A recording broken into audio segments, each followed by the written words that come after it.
বিকল্প জাতীয় সড়কের নির্মাণ কাজ করতে গিয়ে ভারী ওভারলোড গাড়ি চলাচলে কদমতলা রানীবাড়ি সড়কের বেহাল দশা। প্রতিবাদে রাস্তা অবরোধ আম জনতার।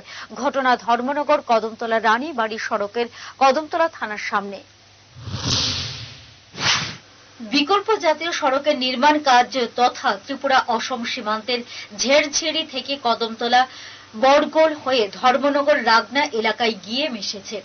রাগনা থেকে কৈলাসহর অভিমুখী সড়কের কাজ অপর এক নির্মাণ সংস্থা অনেক আগে শেষ করে নিয়েছে, কিন্তু ঝেড়ঝিড়ি থেকে রাগনা পর্যন্ত প্রায় 11 কিলোমিটার সড়কটি নির্মাণ কাজ পূর্বে এক নির্মাণ সংস্থা শুরু করলেও মাঝ পথে কাজ ফেলে পালিয়ে যায়। এদিকে অপর এক নির্মাণ সংস্থা দিয়ে সেই অসম্পূর্ণ সড়কের কাজ শুরু করা হয়। জানা গেছে এই কাজের বরাত পায় বহিরাজ্যের ইয়োগা কনস্ট্রাকশন কোম্পানি নামের একটি নির্মাণ সংস্থা। তারা প্রতিদিন 16 ও 18 চাকার ডাম্পার গাড়ি দিয়ে ওভারলোড মাটি বহন করছে। এতে একদিকে যেমন ধুলাবালিতে পথচারীদের চলাফেরা দুষ্কর হয়ে দাঁড়িয়েছে, সাথে রাস্তার পাশে থাকা বসত বাড়ির জনগণ বাড়ি ছাড়ার উপক্রম হয়ে পড়েছে। বিশেষ করে কদমতলার রানীবাড়ি সড়কের অধিকাংশ জায়গা ব্যবহার করছে নির্মাণ সংস্থা।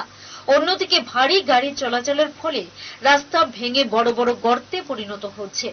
ধুলো বালির যন্ত্রণায় অতিষ্ঠ হয়ে স্থানীয় জনগণ অভিযোগ করলে সাত সকালে কদমতলা রানীবাড়ি সড়কের উপর নামমাত্র জল ফেলে দায়িত্ব খালাস করছে নির্মাণ সংস্থা। এদিকে সড়কটির উপর বিভিন্ন জায়গায় গর্তে মাটি ও জল পড়ে কাদায় পরিপূর্ণ হয়ে যাচ্ছে, যার ফলে প্রতিদিন ছোট বড় যান দুর্ঘটনায় সাধারণ মানুষ আহত হচ্ছেন। মূলত এই সমস্ত অভিযোগের প্রতিবাদ জানিয়ে শুক্রবার সকাল 9টা থেকে পথ অবরোধে সামিল হয় ভুক্তভোগী আম জনতা সহ দোকান ব্যবসায়ী, গাড়ি চালকরা। তারা কদমতলা রানীবাড়ি সড়কের কদমতলা থানার সামনে রাস্তায় বাঁশ ফেলে বিক্ষোভ দেখাতে থাকেন। ঘটনার খবর পেয়ে ছুটে আসে কদমতলা থানার পুলিশ, কিন্তু পুলিশের আশ্বাসে পথ অবরোধে রাজি হয়নি অবরোধকারীরা। রাস্তা এখন আর মানুষ চলাচল, টুকটুক গাড়ি বাইক কিছু চলাচলের উপযোগী নাই।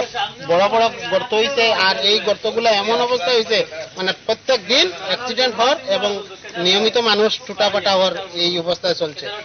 আমরা এই বিষয়ে যখন আমরা তো আর জানি না এই করে, ইদানিং নতুন যে রাস্তার কাজের এখানে কিছু বড় বড় গাড়ি চলে, বেশ কিছু বাড়ি মাটি নিয়া, তো তারা যখন জানানি হয়েছে তারা কইছে এটা আমরা দেখিয়া দিব, ঠিক করবো।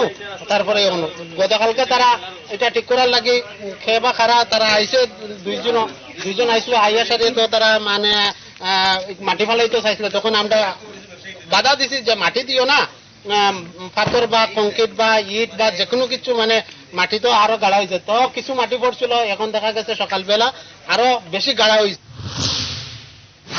প্রায় 2.5 ঘন্টা পথ অবরোধ চলার পর খবর পেয়ে ঘটনাস্থলে ছুটে আসেন নির্মাণ সংস্থার সাইট ইঞ্জিনিয়ার রামচন্দ্র প্রসাদ।